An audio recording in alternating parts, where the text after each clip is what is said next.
Lee Robinson here at American Sentinel Canine. I promised Sid at Sid's Trading Company, LLC, that I would make a video on why I chose the Kioti CK2610 with the KL4030 loader.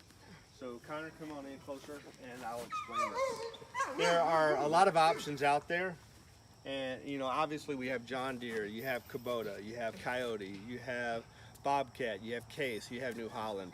Well, right off the bat, we don't even have to discuss Bobcat because Bobcat is Kioti, rebranded, painted white for their brand. Now, I did not go with a John Deere because John Deere makes a few different series. They make an E series, a D series, and an R series. The R series John Deere tractors, excellent tractors. They really are excellent tractors. But they cost about $10,000 more than this.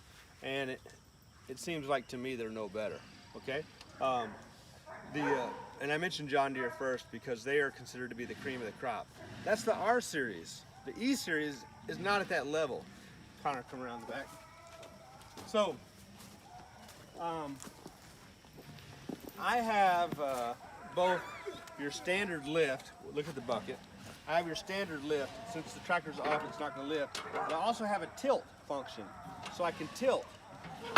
So, you know, I have both the drop and the tilt function. So, now this is off right now, so I was showing you the top link tilts and this. But anyway, now that we're back here, come around to the back, Connor. Right here, this section, the rear end on the John Deere E-Series is aluminum. It's not as strong as a cast steel rear end. The aluminum rear ends, they are not rated to hold backhoes. I don't want a backhoe, don't have a backhoe, don't need a backhoe, but what it tells me is about the durability of the machine. I wanted a steel machine because that's the most durable, and I want this tractor to last me the rest of my life. Be able to give it to my son who's holding the camera right now. Next, so the E-Series was off the table. The D-Series is pretty reasonably priced, but the problem with the D-Series John Deere is you can't get the hydrostat. Come around here. The hydrostat means I have no shifting. I don't need to deal with any remote joystick coming out of the floor. It's just, I just push these pedals to go forward and reverse. And so, but on the D-Series John Deere, you have to deal with a transmission. The transmission is fine if you're pulling like a trailer down a road for a long time, and they even openly admit that in their promotions of the John Deere D-Series. It's a great tractor for like hauling a load in a steady pace, like if you own an orchard or something. I don't. I'm dealing with trees. I have 9 acres. I'm doing property maintenance, and I'm doing a lot of loader work. And since I'm doing a lot of loader work, I wanted a hydrostat. So that took the D-Series out of the running. That leaves the R-Series if you want to pay $10,000 more. I wasn't going to do that. Now, next you have the Kubota. Kubota's a great tractor. I don't want to disrespect the Kubota, but this, in my opinion, is a better tractor than the Kubota. And I'll explain why, because you know, for somebody to say it's better but to not explain why, that sounds like a subjective, biased opinion. I have no affiliation with Kubota. I have no affiliation with John Deere. I have no affiliation with Kioti. I have no affiliation with Bobcat or Case or New Holland or any of those. I'm just a person that's looking for a tractor to do what I need done on my property. And because of that, it allows me to be objective. And objectively, I believe this is the best tractor for the money. Now, when I researched it and I learned what each dealer had to say about each other dealer, one of the things that I noticed is Kubota dealers were quick to say, that's a Korean-made machine, as if that was like made in China. It is a Korean-made machine, but if you actually look into it, Korea has top-notch, first-class manufacturing. They're actually surpassing Japan now. Which, if you know anything about automobile industry, the Toyota and the Honda Japanese manufactured automobiles are some of the most reliable vehicles in the world, and some of the Korean made cars are now surpassing them in quality craftsmanship and reliability. These machines, the Korean made equipment is excellent. It's certainly on par with Japanese. Some people say it's better. I will say this was a better value, and I'll explain that. The reason why, in my opinion, was there's 4 criteria that define a tractor's abilities. First, horsepower. I did not want to go over 25 horsepower because I noticed that when in my research, about half the problems that people were having with their tractors, regardless of the brand, was dealing with a diesel particulate filter. And if you go with in the emissions controls, and if you go with the 25 horsepower or less, you bypass that. You don't have to have a diesel particulate filter. In fact, they don't even put them on the 25 horsepower tractors. So they're able to meet the emission requirements without the diesel particulate filter. That was good because that meant I wasn't going to have any of those problems that people were talking about. Now, here's the surprising thing. When I researched that, I really didn't see that issue with the Kiotis, the diesel particulate filter issues. I didn't really see the issues with the Kiotis. I saw those issues mostly with the other manufacturers. In fact, I'll go ahead and name it.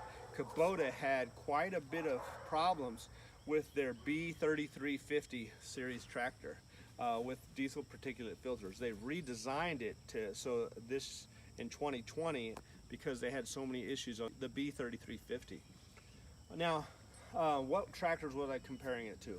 So basically it came down between this Kioti CK2610 versus, since John Deere was out of the running and Bobcat was just a Kioti, it basically came down between this tractor versus two of the Kubotas. If I was going to stick with 25 horsepower, it was going to be the B2650 or the L2501. Now, what's the difference? Like I said, there's four things that define a tractor: horsepower, torque, weight, and hydraulics. The B2650 is way less than this tractor. This tractor, by itself, without the front end loader, without the grapple, without the box blade, this tractor weighs 2,680 pounds. I didn't want to give up 1/3 of the tractor's weight. That was just going to take away too much of the abilities of the tractor. So the B2650, though, I was really interested in it because it was small, it would fit on my trailer really well, and it did have some pluses. So I looked into it a little bit, even though it weighed less.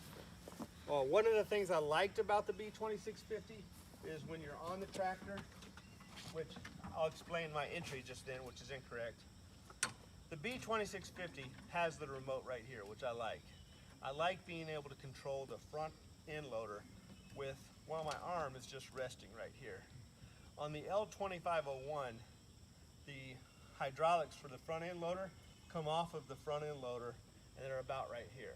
You can't set your elbow and drive the front end loader at the same time on the L2501. You have to hold your arm up. And if you're doing a lot of loader work, let's say you're doing that 8 hours a day, your shoulder might get a little tired. That could probably get a little bit annoying. So I definitely wanted the loader shifter here.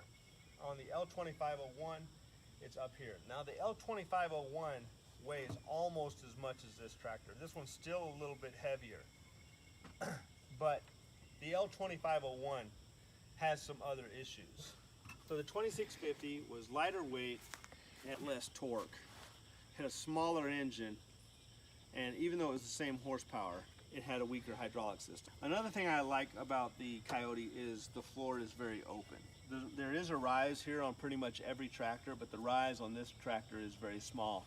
It allows me to move my feet around, enter and exit very easily. Now you're supposed to enter and exit a tractor from the left side. That's why there's a step on the left and there's not a step on the right. But with the remote for the front hydraulics down here, I can get off on either side should I ever need to. So, well, not a big deal, okay?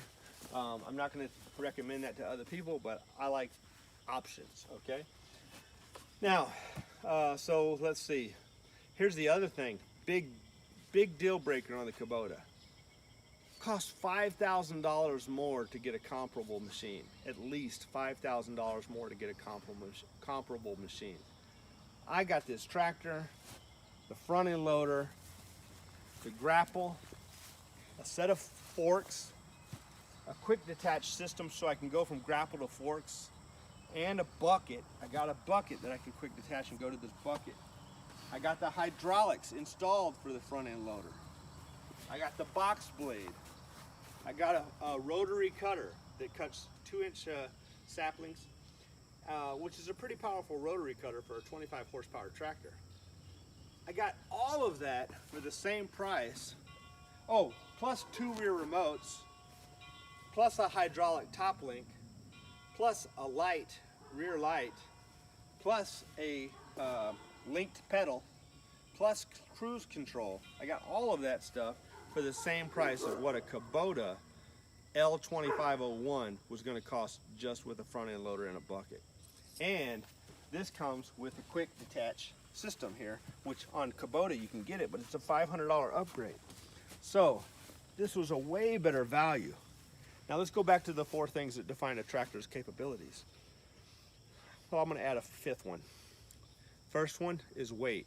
If you don't have weight, you don't have traction. If you don't have traction, you don't have power. If you don't have power, you can't do your work. So for me to be able to push these trees out here, every single one of these trees in this pile, which I'll show you in a minute, was lifted by this grapple, except for the biggest one. The biggest one I had to just push on the ground. So you need to have the weight. The second thing you need is torque. Well, torque comes from not just horsepower. Well, I should say weight and then horsepower. Horsepower, though, is pretty given because you're comparing 25 horsepower Kubota, 25 horsepower Kioti, 25 horsepower John Deere, 25 horsepower blah, blah, blah.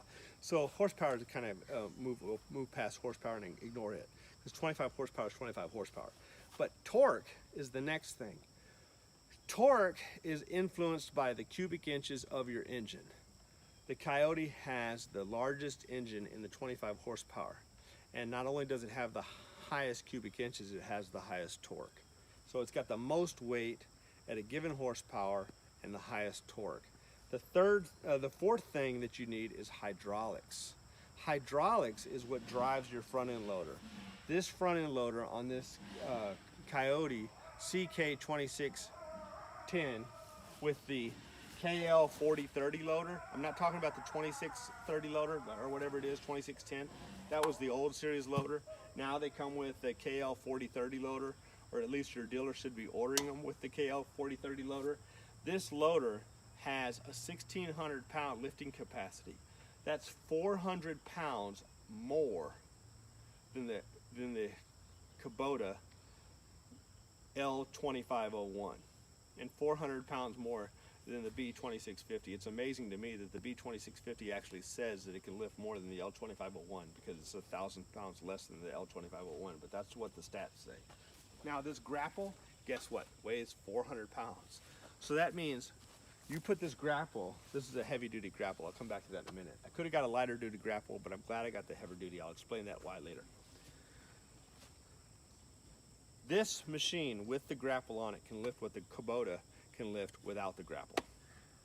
So that gives me a lot more abilities to lift these logs. And since I'm talking about lifting logs, let's go over here. Now I said I was going to add a 5th thing. A 5th thing is reliability. I got to give it to Kubota, excellent reliability. I got to give it to Kioti, just as good. Come back far enough away so you can see my foot. This is the only log I couldn't lift. Every single one of these logs is 19 feet long. This log is 2 feet in diameter. I wear a size 12 shoe, and this is a rubber boot. Okay, so this is bigger, or a little bit oversized, and I'm only halfway into the log. This is a 24-inch log, and the other end is probably still 22 or 21 inches at least at the other end. This log probably weighs 2,000 pounds. I'm not going to lift this log until I get into like 50 horsepower. Okay, but the rest of these logs I could pick up. Barely pick that up. Barely pick these bottom 2 up, but I could pick them up. Okay, I had to get underneath it, grab it, and then roll my bucket back so the log would get close to the pivot point. And when the log was close to the pivot point, I could pick them up. These other 1, 2, 3, 4, and 5 logs, no problem. So the lifting capacity on this vastly exceeds the same weight, same size tractor. Why? This has a 100 cubic inch engine and has a stronger hydraulic pump. Okay, and it costs $5,000 less. And I got all the implements for the same price as the Kubota 2501 with just a front end loader and a bucket. And then you got to pay extra for the quick detach. Kind of come around. So what else? Why else did I choose the Kioti? Well, better design. Come over here so you can see this. Hold the camera down low. Now on the higher series Kubotas, you'll see that this steering linkage is connected, or piston is connected to the axle. But on the 2501, it's not. I mean, you got a bar that comes way the heck out here in the front, and it's a little skinny bar that's like 3/4 of an inch. Easy thing to bend on a stump. If you hit a stump with the front end, you can bend it and mess up your linkage. On the John Deere, it's even worse, because even though it's not out in the front, it's back, which sounds better, except it's 2 inches lower. How do I know? Well, about 10 to 15 years ago, I actually had a John Deere tractor, and it had a linkage down here underneath, and I hit a stump and bent it. So I had to replace that. It was a good tractor, don't get me wrong. It was a John Deere 3320. Nice tractor, had a strong, super powerful loader on it. They don't make that system anymore, as far as I know. Okay, now the next, so you have a better front end steering linkage. You have a strong axle in the front. I like that. The John Deere, I don't believe is that heavy duty. Come around the back. Now, on the B series Kubota, the 2650, this is standard. It's a quick detach on the rear. All right, on the L series, it doesn't come with that. On the Kioti, it doesn't come with that. But here's the good news. It's a $200 upgrade. All right, maybe it'll be a little bit different at your dealer, but Sid Trading Company, LLC, is who I bought this tractor from, and I paid the $200 and he installed it for free. So you can't get better than that. Come around the back. So not only did he install this linkage, he also installed the quick sway bars, adjust sway bars. Bought this hydraulic link, he installed it for free. Bought the rear remotes. Actually, I bought one. He gave me the second one and installed them for free.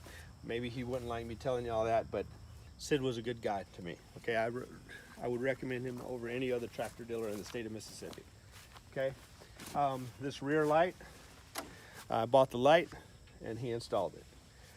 I did the toolbox. This is just an ammo box that I attached a piece of angle iron to the bottom to. I'll show this to you here. And I painted the angle iron orange. And then after I painted the angle iron orange, I just bolted into those two things that come out, that protrude out above the diesel fuel tank. The quick link pedal, this allows me to use the foot throttles to adjust the RPMs without having to just use this. Okay, next I had the armrests added, which I wanted the armrests. What else about this tractor do I like better than the, oh yeah, right up here in the dash. Let's look at the dash. Old school dash. Now why is that a good thing? Because I'm actually glad it does not have digital. The B series 2650 has a digital dash. Well, if any of you have ever had a four-wheeler, an ATV that had a digital dash, you'll know in about 6, 7, 8, certainly within 10 years, the dash, you can't even read it anymore. I wanted an analog. You might think, well, my digital dash in my car works just fine. Remember, your car has a roof. It blocks it from the sun. The sun doesn't fade it if the sun doesn't hit it. But on a tractor, there is no roof unless you get a cab model. I did not want a cab model, so I wanted an analog dash. All right, that's gonna last 50 years or more, okay? So I wanted an analog dash. In other words, Kioti had everything I wanted. It had the remote down here by the armrest. It had an analog dash. It had the highest engine cubic inches, which gave me the most torque at a given horsepower. It did not have the diesel particulate filter at 25 horsepower. Had the highest lift capacity, the most weight, the strongest hydraulic system. And here's what's cool. With a 25 horsepower tractor, it's so compact that I can fit this tractor on my trailer that I already had for how small my trailer is. Now, when I say small, it is very heavy duty. The strength of my trailer is not a problem. It's a tandem axle trailer, but it's only 12.5 feet long. And believe it or not, this tractor will fit on it. I've got strong ramps. It's a steel trailer with a steel floor, doesn't have wood in it. It's a very heavy duty trailer, tandem axle, very heavy duty trailer, probably a 10,000 pound trailer, maybe a 7,000, but at least a 7,000 if not 10. But it'll fit. This tractor will fit because it's compact. Now, I would not put this tractor on that trailer with the rotary cutter. It's too long, okay? When I picked this tractor up from Sid, I had a bucket, forks, a grapple, a box blade, a rotary cutter, and the tractor, and it barely fit on a 20-foot trailer, but that was carrying all my extra implements, which the rotary cutter takes up a lot of space. I took that stuff off. I can rotate the bucket, rotate and get the box blade down, it will actually fit barely on my 12.5-foot trailer. Well, that's good for me because I ain't taking this thing anywhere. If I was going to take it on the road a lot, you would need, in my opinion, you would need at least a 16-foot tandem axle trailer. But I'll only take it anywhere maybe once every 5 years, so it's not going anywhere. So that my trailer will be suffice. Thank you, Sid. Sid's Trading Company did a lot of good work for me. Like I said, I think he's the best dealer in the state. There are some dealers that are closer to me. Sid was a 3-hour drive for me, which that's the only negative about the Kioti, in my opinion, is they don't have a lot of dealers availability throughout the country. There are some Kioti dealers within an hour from here, but when I talked to them, they sold like four-wheelers and ATVs. They weren't side-by-sides. They weren't really a tractor dealer. And when I asked them some questions, they didn't know the answers. When I talked to Sid, he knew the answers, and if he didn't know the answers, he knew how to find the answers really quick. So nobody's going to know it all, but because he sells a lot of equipment, and not only does he sell a lot of equipment, he's knowledgeable about his equipment, and whatever he doesn't know, he knows who to find out from really quickly. These other places that I talked to, I hate to say it, but the truth of the matter is they didn't know, and instead of actually checking, they would tell me something that was incorrect, and I knew enough that even though I didn't know what the correct answer was, I knew that wasn't it, that what they were telling me was incorrect. They weren't interested in going to check it, and they need to step up their game. I'm not trying to insult them, I'm not going to mention their names, but they need to step on their game. If you're selling a product, you need to know your product, and Sid did. So my hat's off to Sid. Now you know why I chose Kioti. You can verify anything that I've stated. Oh, let me mention one more thing. I own a big kennel. Show them a quick shot of the kennel. Okay, we have 25 dogs. I buy dog food by the pallet. Well, it's not a full pallet. I buy it 30 bags at a time. The bags are 40 pounds each. So 30 times 40, that's 1,200 pounds. They're sitting on a pallet that weighs probably about 50 pounds, okay? I don't know what a pallet weighs, probably about 50 pounds. So that's 1,250 pounds, and I'm using my forklift to pick it up. Well, the forks on the forklift, the forks weigh 220 pounds. So now you've got 1,250 plus 220, you're talking about 1,470 pounds. And the front end loader picks it up no problem. However, I will say, it doesn't have a lot of roll force, okay? I can still control and roll 1,200 pounds. Well, excuse me, I should say 1,470 pounds because of the pallet and the forks. I can still control that. If I bring the weight in closer, like I have a bucket, I can roll a lot more weight than that. But on a pallet, the weight's way out. On a pallet forks, the weight is way out front. So you'll notice that when I picked up this log, I rolled my grapple so the log would roll closer to the pivot point. You have a lot more power on lift capacity when the weight is closer to the pivot point. But if you're using forks, this tractor will control 1,200 pounds. I do not have beet juice in my tires. I don't want to tear up my yard.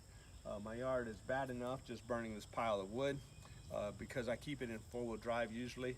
I could take it out of four-wheel drive, but generally speaking, I keep it in four-wheel drive. I feel like a tractor is useless if you don't have two things, four-wheel drive and front-end loader. But that's my opinion. That's it. I had no problems, don't expect to have any problems. I checked my fluids, they're all like perfect, like they were brand spanking new. So I think we're good to go. Y'all have a blessed day.